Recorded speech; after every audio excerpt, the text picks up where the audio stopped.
irmão, olá minha irmã, estamos nós aqui em mais um Porções do Evangelho. Nestes dias que antecedem o Natal do ano de 2020. Eu quero ler um texto bem conhecido, falando acerca do Natal, e eu quero meditar um pouco sobre este tema junto com você. O texto está no capítulo 2 do Evangelho segundo Lucas.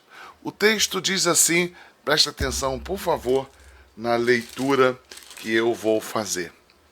Havia naquela mesma região pastores que viviam nos campos e guardavam o seu rebanho durante as vigílias da noite. E um anjo do Senhor desceu aonde eles estavam, e a glória do Senhor brilhou ao redor deles. E ficaram tomados de grande temor. O anjo, porém, lhes disse: não temais, eis que vos trago boa nova. Boa nova. A mesma palavra que é também conhecida como evangelho. A palavra evangelho no grego quer dizer isso, uma boa notícia. Então aqui no grego o que está descrito é isso, evangelho. Eis que vos trago boa nova de grande alegria, que será para todo o povo. E aí ele vai dizer qual é a notícia, porque o fim da notícia é revelar qual é a boa notícia. É que hoje vos nasceu, na cidade de Davi, o Salvador, que é Cristo o Senhor. Esta é a boa notícia. Jesus Cristo nasceu. Mas alguém pode indagar, tudo bem, mas por que Jesus Cristo é a boa notícia? E é importante que a gente pense a respeito disso, porque talvez você pense naturalmente, porque ele é o Filho de Deus, e sendo o Filho de Deus, ele foi revelado ao mundo, e esta é a boa notícia, ele esteve entre nós. Mas se você compreende isso desta forma, eu quero dizer que isso é verdade, e é isso que o texto inclusive está dizendo. Mas a gente precisa compreender qual é o aspecto positivo nisso, ou disso. A gente precisa identificar que tem que haver alguma circunstância difícil, alguma necessidade para que ele venha então como sendo a boa notícia. Afinal de contas, Deus na sua eternidade, o Pai, o Filho, o Espírito Santo, já existiam. Eles são eternos. Então qual é a boa notícia de Jesus Cristo estar se fazendo homem e habitando entre nós? Percebeu? A diferença, a distinção, Jesus Cristo sempre existiu, ele é Deus, ele é a segunda pessoa da Trindade, ele não surge ali quando ele está nascendo de forma virginal e Maria, ele é eterno. Então, qual é a boa notícia se Jesus Cristo sempre existiu? E é importante então que a gente colabore para que haja um entendimento a respeito do porquê Jesus Cristo é a boa notícia. Como eu disse, estamos nas vésperas do Natal de 2020. E muitas pessoas comemoram o Natal e nem se dão conta de que o Natal, na verdade, fala acerca do nascimento de Jesus Cristo. E muitos que sabem e lembram que o Natal tem a ver com Jesus Cristo, nem conseguem entender por que ele é boa nova, por que ele é boa notícia, qual é o aspecto bom acerca do nascimento de Jesus Cristo. Mas eu quero te informar hoje, para que você compreenda. E eu espero que Deus possa iluminar a sua mente, o seu coração, porque eu sou limitado e os meus esforços, por si só, eles não serão capazes de te fazer compreender. E entender e acolher no seu coração e na sua mente. Porque aquilo que eu vou passar a te falar agora tem a ver com a própria narrativa bíblica, aquilo que Deus nos revelou por intermédio da sua palavra. E isso tem a ver com fé. E sabemos que a Bíblia também diz que fé é algo que tem a ver com Deus, é dom de Deus, ou seja, Deus nos oferta para que a gente possa compreender, aceitar, acolher as suas verdades, ter discernimento e sabedoria. Então a Bíblia, ela vai nos dizer que o homem foi criado para viver junto com Deus, para se relacionar de forma santa, justa, em intimidade com Deus.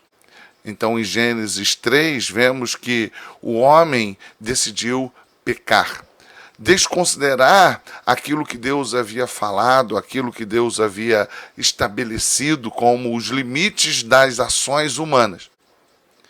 O homem, Adão e Eva, pecaram. E a Bíblia vai dizer que eles tentaram se esconder. Mas como Deus foi vê-los, procurá-los, eles estavam escondidos e apresentaram diante da indagação de Deus onde eles estavam, o que eles haviam feito. Obviamente Deus já sabia.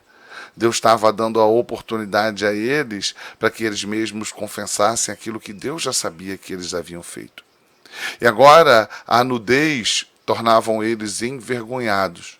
Agora eles tinham uma percepção, um olhar, uma percepção do mundo contaminada pelo pecado. Deus sacrifica um animal, cobrindo os seus corpos, e Deus faz uma promessa, dizendo que viria do ventre da mulher um descendente do homem, que mesmo ferido no calcanhar, pisaria a cabeça da serpente. A mesma serpente, ali como uma representação de Satanás, um anjo criado por Deus que também caiu e propôs a Adão e Eva que também caísse. Agora a parte da criação de Deus estava contaminada. Mas Deus tinha estabelecido que iria conviver com o homem, com a humanidade. E o que vamos ver a partir daí, naquilo que está descrito na narrativa bíblica, é que o homem posto para fora do Éden, porque agora ele não poderia mais conviver com Deus, porque este Deus é santo, santo, santo, o que o homem fez foi estabelecer uma cultura perversa, egoísta, idólatra, violenta, hostil um para com o outro, porque antes de mais nada, este homem passou a ser hostil a Deus e a sua lei.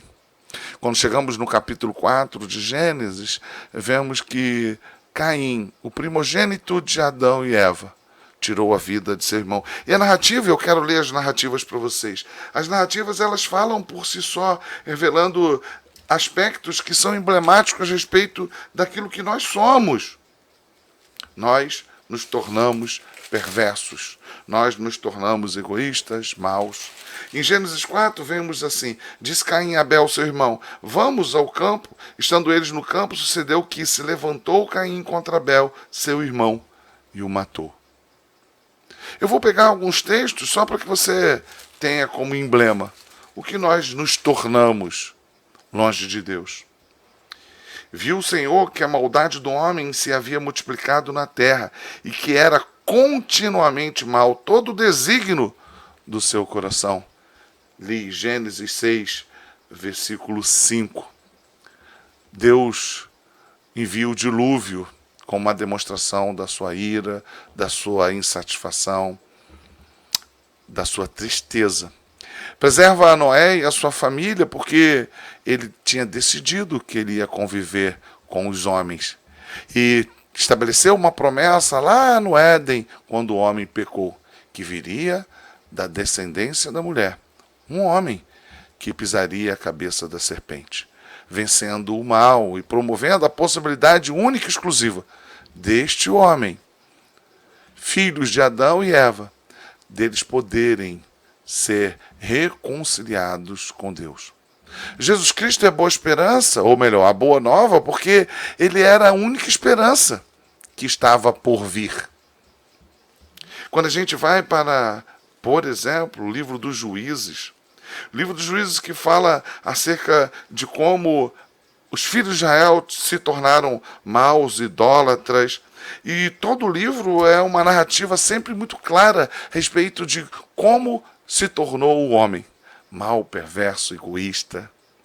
E eu separei o livro de Juízes no capítulo 9 a respeito de um homem chamado Abimeleque.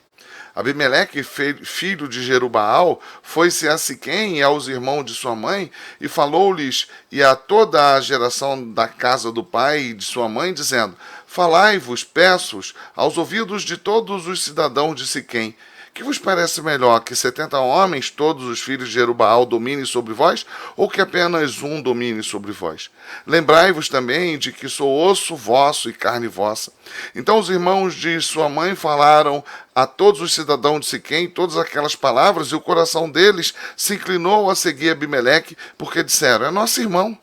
E deram-lhe 70 peças de prata da casa de Baal-Berite, com as quais alugou Abimeleque uns homens levianos e atrevidos que o seguiram. Foi à casa de seu pai, a Ofra, e matou seus irmãos, os filhos de Jerubaal, 70 homens sobre uma pedra. Porém, Jotão, filho menor de Jerubaal, ficou, porque se escondera. O que eu quero apresentar aqui lendo esse texto de Juízes? O livro de Juízes é uma representação bem clara do estado da humanidade. Lendo os relatos da história de Israel apresentada na narrativa bíblica, nós não temos uma exceção. O que nós temos é uma boa, excelente representação do que são os homens, do que é a humanidade. Perversa no seu coração. O livro de Juízes vai dizer que estes homens da época de Juízes, cada um fazia aquilo que lhe agradava o coração e não consideravam os desígnios do Senhor. Mas isso não é uma exceção. Essa é a história da narrativa humana. Quando nós lemos os vários relatos dos vários momentos da história, o que vemos nos acontecimentos que são descritos são sempre homens perversos querendo oprimir outros homens, sendo violentos, agressivos, hostis. Essa é a história da humanidade. Porque essa é a condição do homem no seu estado natural desde a queda. Opa, então agora nós estamos entendendo. Por isso que Jesus Cristo é a boa nova. Por isso ele é a boa notícia. Primeiro, porque sendo homem, ele se distingue de todos os outros. Ele era benigno e, como Deus, perfeitamente benigno, mesmo sendo homem, jamais pecou. Mas Jesus Cristo não veio para nos deixar um exemplo, um modelo, para que nós possamos seguir e sermos como ele, porque isso seria impossível, porque a sua natureza é pura, santa, perfeita. A boa notícia ultrapassa o exemplo que Jesus pode nos apresentar, o exemplo comportamental, social, o exemplo moral que Jesus Cristo pôde viver e experimentar na face da terra. A boa notícia ultrapassa isso. A boa notícia é que, sendo ele perfeito, como homem, sem nunca deixar de ser Deus, ele ocupou o lugar que nós deveríamos ocupar. Ou melhor, que nós nunca poderíamos ocupar, porque aquilo que ele fez foi santo em misericórdia e graça. Mas ele se voluntariou para receber de Deus a justiça. Porque Deus havia dito que o salário do pecado é a morte e que ninguém que peca pode ficar impune dos seus pecados. Então, o que Jesus Cristo veio fazer na terra, mais do que deixar um bom exemplo de como nós devemos e podemos, não podemos, como nós devemos nos comportar, mas nunca poderíamos ser como ele, exatamente por causa do nosso estado natural pecaminoso, foi se derramar na cruz do Calvário, colocando-se como maldito, ou seja, como pecador. E ali então Deus estava derramando a sua ira, a sua justiça. Mais do que a perversidade humana, e os homens desejaram matar a Cristo, mas mais do que esse desejo foi a disponibilidade do próprio Deus se fazendo homem. E recebendo do Pai a justiça, abriu um caminho, uma porta, para que aqueles que estiverem nele, aqueles que crerem nele, poderão então estar debaixo da sua graça, da sua misericórdia, do seu perdão. Porque Deus castigou o Filho. É como se Jesus Cristo estendesse as suas asas como uma águia ou uma galinha, protegendo-nos, guardando-nos. E guardou-nos de quê? Recebendo sobre si a justiça de Deus. Essa é a boa nova. Então, quando os anjos dizem que há motivo de alegria, porque o Salvador estava nascendo, Jesus, essa é a boa notícia. Porque nascendo e estando entre nós, e no tempo exato que ele mesmo decidiu se revelando como Messias prometido desde o Éden, ele então nos substituiu para que pudéssemos ser reconciliados. É verdade, os homens o odiaram. É verdade, Herodes, quando não conseguiu identificá-lo, mandou matar todos os meninos que estavam abaixo de 2 anos na tentativa de alcançá-lo. E mais uma vez é revelado, independente dos grupos étnicos, a perversidade humana. Mas Deus não permitiu. E a promessa foi revelada aos homens. E onde antes só havia obscuridade, Deus agora se revelou com uma única esperança para o homem perverso, idólatra, egoísta e que odeia a esse Deus. Por isso que Jesus Cristo é o caminho, a verdade e a vida. Por isso que Ele é o bom pastor que dá vida pelas suas ovelhas. Por isso Ele é a porta. Por isso nós entendemos as boas novas e compreendemos o real significado do Natal. Alegremo-nos. Cristo Jesus veio ao mundo, nasceu, se fazendo homem para morrer em nosso lugar. O que nos conduz à certeza de que não pode haver um entendimento claro acerca do que é o Natal se nós não considerarmos também a cruz. Fique com Deus e até o próximo Porções do Evangelho.